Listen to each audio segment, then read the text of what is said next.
बिस्मिल्लाहिर्रहमानिर्रहीम।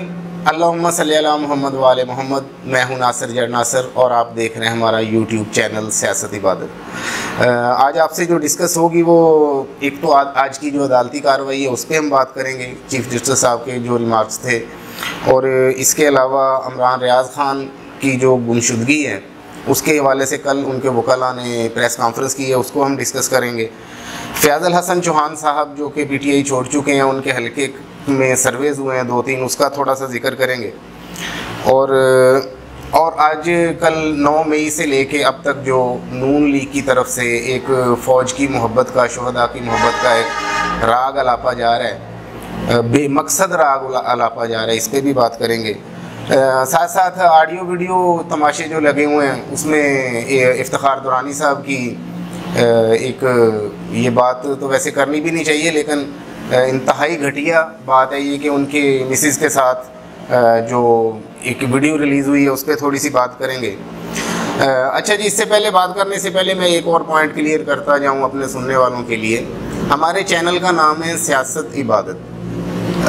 ये नाम थोड़ा सा हमारे माशरे के हिसाब से अजीब है, क्योंकि मेरे मिलने जुलने वाले भी और मुझे सुनने वाले भी तकरीबन जो 95% लोग हैं वो इस बात पे मुझसे सवाल करते हैं कि सियासत को आप इबादत कैसे कहते हो, सियासत का इबादत से क्या ताल्लुक है, इबादत एक अलग चीज़ है, सियासत एक अलग चीज़ है। तो फ़र्दन सबको जवाब देना मुश्किल होता है, इसलिए इन सब मामलात पे डिस्कस करने से पहले मैं आपको मुख्तसर ये बता दूँ कि सियासत किसे कहते हैं और सियासत इबादत कैसे होती है। मैं चूँकि सियासियात का स्टूडेंट हूँ, तो सियासियात की जो बेसिक जो मतलब ले लें उसकी अलग भी है ना, जो स्टार्टिंग है उसका जो इंट्रोडक्शन है सियासियात चैप्टर का। सियासत स्विक्स लफ्ज़ से निकला है। स्विक्स अबरानी ज़बान का लफ्ज़ है। स्विक्स का मतलब है बुनियादी इंसानी शहरी हकूक़, यानी सियासत जो उसके बाद लैंग्वेज में ट्रांसफ़र हो गया, हमारी लैंग्वेज में स्विक्स से सियासत या सियासियात बन गया। सियासियात का मतलब है बुनियादी इंसानी शहरी हकूक़। बुनियादी इंसानी शहरी हकूक़ की जो भी जंग करता है वो पॉलिटिक्स कहलाता है या सियासतदान कहलाता है। बुनियादी इंसानी शहरी हकूक़ की जंग हज़रत आदम से लेकर आखिरी नबी मोहम्मद सल्लल्लाहु अलैहि वसल्लम तक तमाम लोगों ने बुनियादी इंसानी शहरी हकूक़ की जंग लड़ी है। अब आपको एक तो ये बताते चलें कि ये किस तरह इबादत है। ये इस तरह इबादत है कि अम्बिया औलिया ने और जो बहुत बड़े बड़े लीडरान हैं दुनिया में, उन्होंने बुनियादी इंसानी शहरी हकूक़ की जंग लड़ी है, इसलिए सियासत इबादत है। इन फैक्ट सियासत इबादत है। अब मैं अपने उन 95% दोस्तों और सुनने वालों को ये बात बताता हूँ कि वो जो मुझसे सवाल करते हैं उनका गलत नहीं है, उनका जवाब बिल्कुल भी गलत नहीं है। वो कहते हैं कि सियासत व मुनाफ़क़त का नाम है। असल में है क्या? असल में है ये कि हम जिस सियासत से वाक़फ़ हैं वो वाकई मुनाफ़क़त है। इसकी वजह यह कि हम सियासत के असल मानी से वाक़फ़ ही नहीं है। ना हम इबादत के मानी से वाक़फ़ हैं, ना हम सियासत के मानी से वाक़फ़ हैं। चूँकि हमने जो सियासत देखी है वो एक गंदी, लगी, लिपड़ी, चापलूसी, अकरबा परवरी, गली, गैस का मीटर, नाली, सोलन, इससे आगे नहीं बढ़ सकी। यह बड़े से बड़ी बात हम किसी MNA MP को इसलिए वोट देते हैं कि कल हमें थाने कचहरी से छुड़वा लेगा। ये यहाँ पे हमारी सियासत खड़ी है। वो लोग जो मुझे कहते हैं कि सियासत इबादत नहीं है, वो अपने बात पे 100% ठीक हैं। इसलिए ठीक है कि उन्होंने जो सियासत देखी है वो यही है। लेकिन सियासत का जो मैंने आपको मतलब बताया है ये इन फैक्ट सियासत का मतलब है। सियासत का असल मकसद और अवाम जमहूर के हकूक़ की जंग लड़ने से बड़ी इबादत दुनिया में कोई नहीं है। ये अम्बिया और औलिया की इबादत है। अब आपके मुल्क में क्या हो रहा है इससे आप उस चीज़ का मानी चेंज नहीं कर सकते कि अगर आपको समझ नहीं आ रही कि सियासत क्या है तो आप कहो कि सियासत मुनाफ़क़त है। इनफैक्ट ऐसा नहीं है। सियासत ऐन इबादत है। जिस तरह रिज़्क़ हलाल कमाना ऐन इबादत है, बिल्कुल इसी तरह इंसानी बुनियादी इंसानी हकूक़ की जंग लड़ना, वो कोई भी लड़ रहा हो, वो चीफ़ जस्टिस लड़ रहा हो, वो कोई कर्नल लड़ रहा हो, वो कोई जनरल लड़ रहा हो, वो कोई सियासतदान लड़ रहा हो या एक आम इंसान लड़ रहा हो, वो जंग वो ऐन इबादत है। ये मामला मैंने क्लियर करना था क्योंकि इस बारे में मुझे बहुत फीडबैक आती है। ये था सियासत का वो तर्जमा जो बाई रिटन तर्जमा है। जैसे हमारे यहाँ कानून लिखे हुए हैं लेकिन अमल दरामद नहीं होता, वो अलग बात है। हमारे यहाँ अदालतें भी मुकद्दस हैं लेकिन बातों की हद तक हैं, उनके फैसलों का एहतराम नहीं होता, ये एक अलग बात है। अब जो बंदा बोले कि यहाँ सियासत का तो कोई नहीं, कोई अदालत नहीं है यहाँ पे, वो बंदा गलत नहीं कह रहा, लेकिन इस बात का मतलब ये नहीं है कि अदालत ही नहीं होनी चाहिए या कानून में कुछ नहीं लिखा हुआ। सब कुछ मौजूद है, इम्प्लीमेंट नहीं हो रहा। क्यों नहीं हो रहा? वो इसीलिए नहीं हो रहा कि हमारे मुल्क में सियासत इबादत नहीं बल्कि सियासत मुनाफकत है।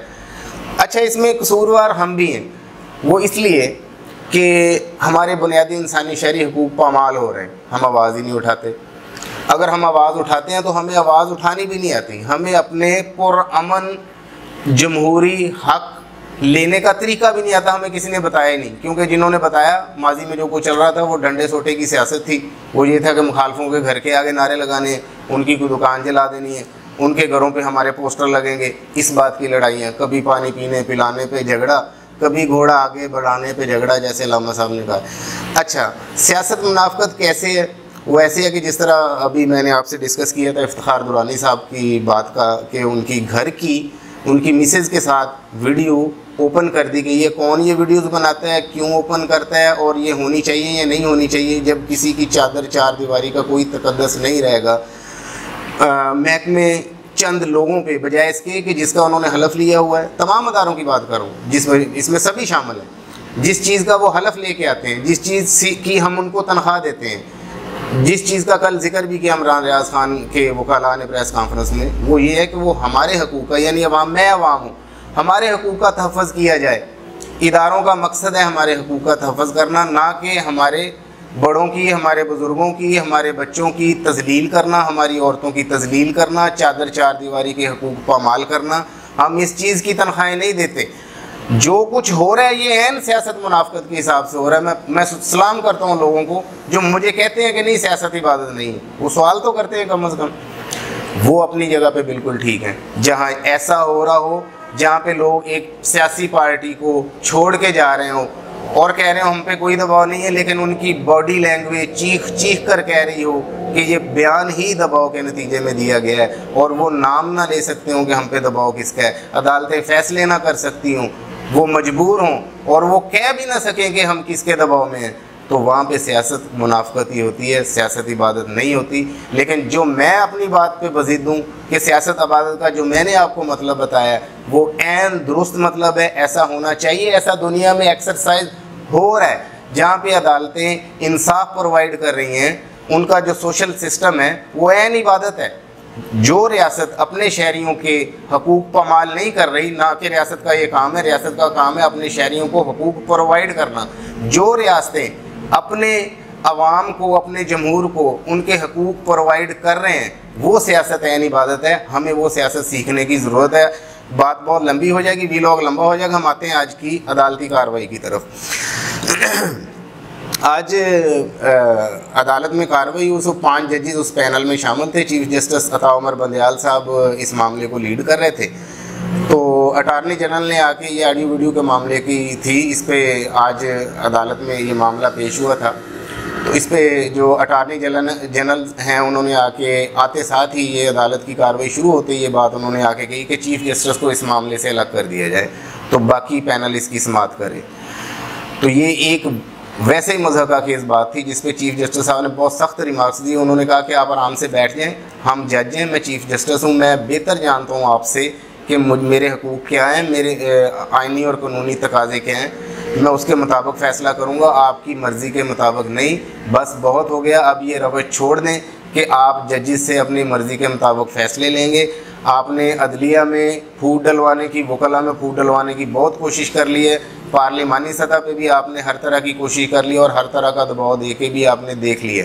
लेकिन हम जिस मनसब पे बैठे हैं, इसमें उन्होंने ज़िक्र किया कि अल्लाह ताला ने हम पे ड्यूटी लगाई हुई है, क्योंकि जो कलमदान अदल का होता है वो जज के पास होता है। जज के कलम की जुम्बश एक शख्स को तख्तादार पे पहुंचा सकती है। क्या ये फैसले सारे अवाम के लिए? गरीब अवाम फांसियाँ भुगतने के लिए रह गए?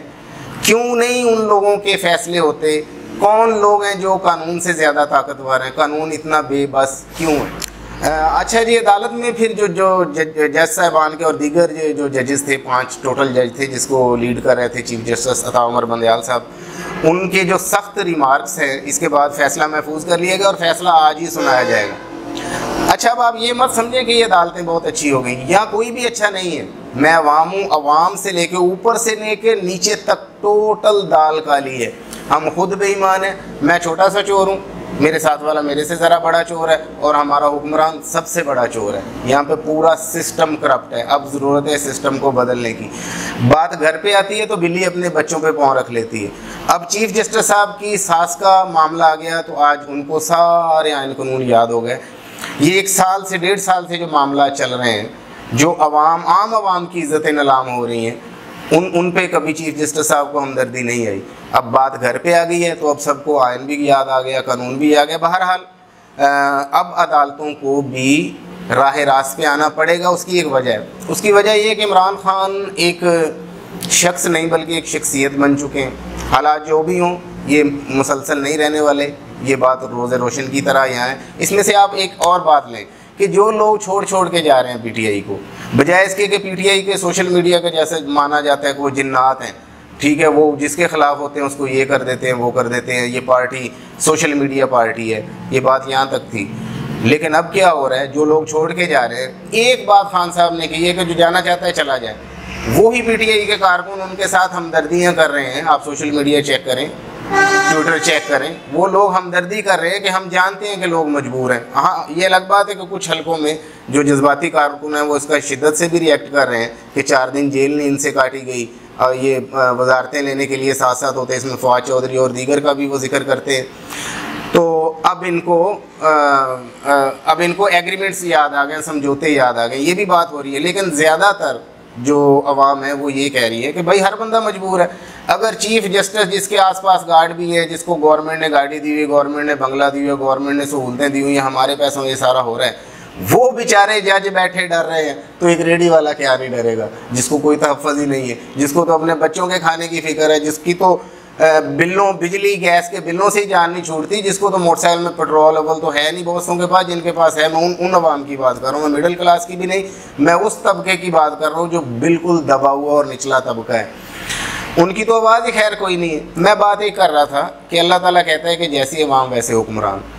सिर्फ हमारे जर्नल्स गलत नहीं है, सिर्फ हमारे जजेस गलत नहीं है, सिर्फ हमारी पुलिस गलत नहीं है, हम सब गलत हैं। अब वो ये वक्त आ गया है कि हम सबको अपने गुनाहों का कफ़ारा अदा करना होगा। अच्छा, मुझे आप ये बताएं, हम तो करते हैं कि चीफ जस्टिस साहब आइन और कानून के मुताबिक फ़ैसला दे दें।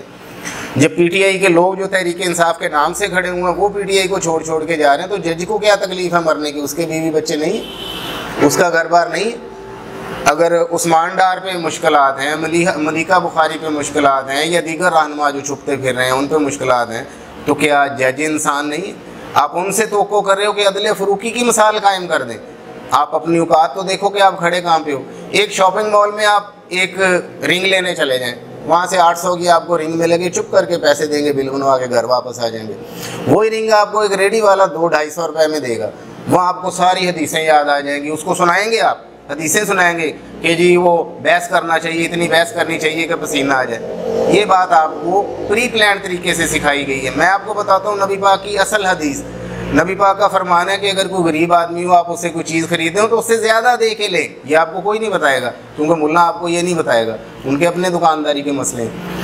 मतलब हम अपने से गरीब को पीसते हैं। रेडी वाले को 250 की बजाय 300 नहीं देंगे, शॉपिंग मॉल वाले को जो के ऊपर है इसकी और भी 1000 मसाले में दे सकता हूँ, उसको आप 800 बड़े आराम से देंगे, अपने आप को बड़े जेंटलमैन भी समझेंगे। और रेडी वाले को जो बेचारा 1000-1500 ज़्यादा से ज़्यादा कमाता होगा, उसको आप 20 रुपये ज़्यादा देने के लिए तैयार नहीं। हम बहसीत कौम, एक घटिया कौम है, इसको तस्लीम कर लें। और ये पहले तो ये फ़ैसला आवाम कर ले कि उनको कोई आज़ादी वज़ादी चाहिए भी कि नहीं, उनको अपने हकूक़ चाहिए भी कि नहीं। वो बेचारा अकेला वहाँ पे रगड़ रहा है, मार खा रहा है, उस पर सारा प्रेशर है। कारकुनों का उस पर ज़्यादा प्रेशर है। वो अंदर था, इतना परेशान नहीं था, अब वो अंदर भी नहीं है और वो परेशान है। किसके लिए परेशान है? अवाम के लिए परेशान है। अब अवाम को भी सोचना होगा कि उनको अपना हक़ लेना है या नहीं लेना है। अच्छा जी, बात लंबी हो रही। फैज़ल हसन चौहान के हलके का सर्वे हुआ, कुछ लोगों ने, मुख्तसर उस पर बात करूँगा। तो उस सर्वे में लोगों ने बोला कि फैजल हसन चौहान चला जाए, हम कौन सा पीटीआई में फैजल हसन चौहान की वजह से, पीटीआई खंबे को भी टिकट देगी तो हम उसको वोट देंगे। ये फैजल हसन चौहान साहब के हल्के की आपको रिपोर्ट बता, ये है अवामी रद्द अमल, ये है अवामी जहन, ये है वो 70 से 80% अब तो खैर चला गया मामला उन लोगों की बात। जैसा इमरान खान कहते हैं कि मैं खंबे को भी खड़ा कर दूं तो लोग उसको वोट देंगे, वही बात इमरान खान साहब जो बात कहते हैं वो अवाम की ज़ुबान पे होती है। अच्छा, उसके बाद आज एक ट्वीट आई है इमरान खान साहब, मैं शुक्रिया अदा करता हूँ उन लोगों का जिन्होंने मेरा नाम ECL में डाला। मैं तो पहले बार बार दरख्वास्त कर रहा था कि मेरा नाम ECL में क्यों नहीं डालते। अगर उन्होंने बोला कि ये अभी सिचुएशन ऐसी नहीं है, जब मैं कभी छुट्टी पे गया रिलैक्स हुआ तो मैं पाकिस्तान के शुमाली इलाका जहाज़ की तरफ से जाऊँगा। ये ट्वीट उन्होंने इंग्लिश में भी किया, उसमें उन्होंने बोला है कि वो इलाके मेरी मनपसंद है, मैं वहाँ जाना चाहता हूँ। इंग्लिश में ये ट्वीट करने का मतलब क्या था? सियाहत को फ़रोग देना। खान साहब को दुनिया सुनती है, वो एक आलमगीर शख्सियत है, वो हर लम्हे, हर पल, हर लफ्ज़ में अपने मुल्क को उजागर रख रहे हैं। और अच्छा मज़े की बात जो मैंने आपसे बात की थी कि ये नून लीग और पीपल्स पार्टी वाले और मौलाना फजलुर रहमान साहब माशाल्लाह सुभान अल्लाह, ये आजकल फ़ौज का और शुहदा की मोहब्बत का राग लाप रहे हैं। एक बात क्लियर है, मेरी अपनी भतीजे भांजे बच्चे जो हैं उनकी बुक्स के ऊपर, उनकी कॉपियों के ऊपर जो तस्वीरें लगी हुई हैं, वो जहाँ अरशद शरीफ की लगी हुई है, जहाँ वो एक स्टूडेंट बच्चा था जो खुदकश हमले में शहीद हो गया था, उसकी तस्वीर लगी हुई है। वहाँ पे पाक फ़ौज के शोहदा राशिद मिन्हास, मेजर अजीज़ भट्टी शहीद, इनकी तस्वीरें लगी हुई हैं। हमें आप लोगों से सीखना पड़ेगा कि फ़ौज से मोहब्बत क्या है।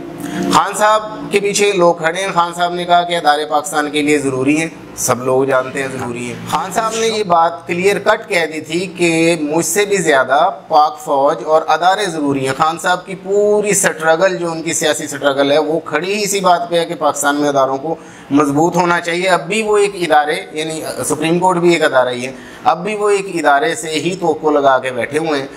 तो ये बात उन्होंने कही थी कि मुझसे ज़्यादा मेरे मुल्क के अदारे अहम। अच्छा जी, ये तो थे जो आप मामला अभी चल रहे हैं। इसमें इमरान रियाज खान की मैं थोड़ी सी बात करके, कल उनके वकला ने जो प्रेस कॉन्फ्रेंस की है उनमें उस प्रेस कॉन्फ्रेंस में उन्होंने IG साहब को बाकायदा नॉमिनेटेड किया है कि इमरान रियाज खान के जो मुजरम हैं वो IG पंजाब है, ऐसे शख्स को ओहदे पे नहीं रहना चाहिए। इस सिलसिले में अदालत भी उनको 2 दिन पहले ये बात कह चुकी है कि अगर आपने इमरान रियाज खान को बाजियाब ना करवाया, जज साहब ने ये बात कही थी कि मैं आपको यहाँ से फीतियाँ उतार के भेजूँगा।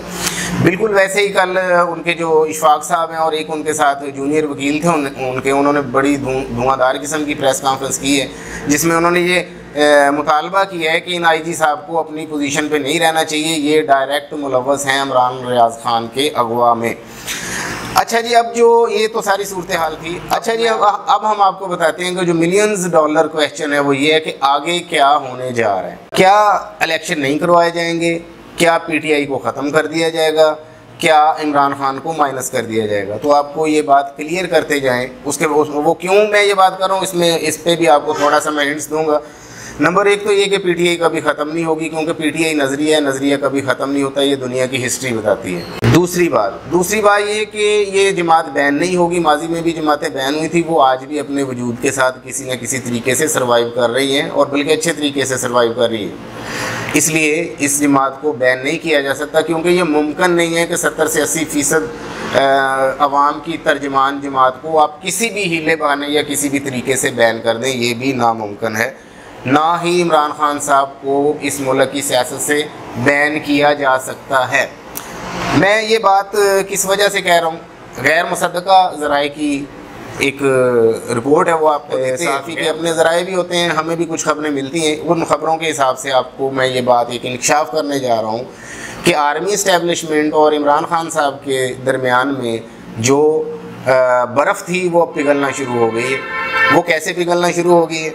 वो इस तरह के इमरान खान साहब हाई कोर्ट में भी कह चुके हैं। असल में चीफ जस्टिस साहब को चीफ ऑफ आर्मी स्टाफ को नून लीग के एक प्रोपेगेंडा के तरीके से उनको ये चीज़ बावर करवाने की कोशिश की गई थी। जैसे साद रफीक साहब का भी एक बयान था कि ये आएगा तो कच्चा चबा जाएगा। उनको ये बात बावर करवा दी गई थी कि अगर खान साहब को माइनस ना किया गया तो वो आपको भी नहीं छोड़ेंगे और हमें भी नहीं छोड़ेंगे। तो इमरान खान साहब चूँकि एक पॉलिटिकल ज़हन के बंदे हैं, सियासी इंतकाम पे वो यकीन नहीं रखते, वो बार बार ये चीज़ें कह भी रहे हैं। उन्होंने कहा कि ये सारे मामला अदालतों के देखने वाले हैं, मेरा इन मामला से कोई तल्लक नहीं है। और ख़ास तौर पे हाफ़िज़ साहब जो हैं, हाफ़िज़ आसिम मुनीर साहब, उनके साथ मेरा किसी किस्म का इंतकामी कार्रवाई, उन्होंने बोला कि जब उनकी तकर्री भी हो रही थी तो मुझसे पूछा गया तो मैंने कहा कि मुझे नो डाउट जो भी आ जाए, आइन और कानून के दायरे में रह के जो भी काम करेगा अपने जो उनके मनसब हैं उसके मुताबिक, तो मुझे किसी पे भी एतराज़ नहीं। ये बात खान साहब क्लियर कर चुके थे। अब उनकी तरफ से मुख्तलिफ़ ज़राए से असद उमर साहब की भी कल मीटिंग हुई है सदर आरफ अलवी साहब से। सदर आरफ अलवी साहब को कुछ लोग तर्जमान भी समझते हैं कि वो फ़ौज के तर्जमान हैं और सदर होते भी हैं, पुल का काम करते हैं सारे मामलात में। तो अब ये चीज़ उनको क्लियर कर दी गई है इमरान खान साहब की तरफ से कि मैं किसी भी किस्म के, और ख़ास तौर पर अदारों को, मैं बिल्कुल किसी किस्म के अदारों के ख़िलाफ़ कार्रवाई करना ना होनी चाहिए, ना मैं ना कोई भी नहीं करनी चाहिए। मैं इस तरह की किसी भी आने वाले दिनों में कुछ भी नहीं ऐसा करने जा रहा है, इसलिए किसी को भी खौफज़दा होने की ज़रूरत नहीं है। सिर्फ़ और सिर्फ ये कि फ्री एंड फेयर इलेक्शन कराए जाएँ, मेरी एक ही डिमांड है, ये आवाम की डिमांड है, ये आवाम का जमहूरी हक़ है। मैं इस बात पे खड़ा हूँ, सब मुझे छोड़ के चले जाएँ मैं फिर भी खड़ा हूँ।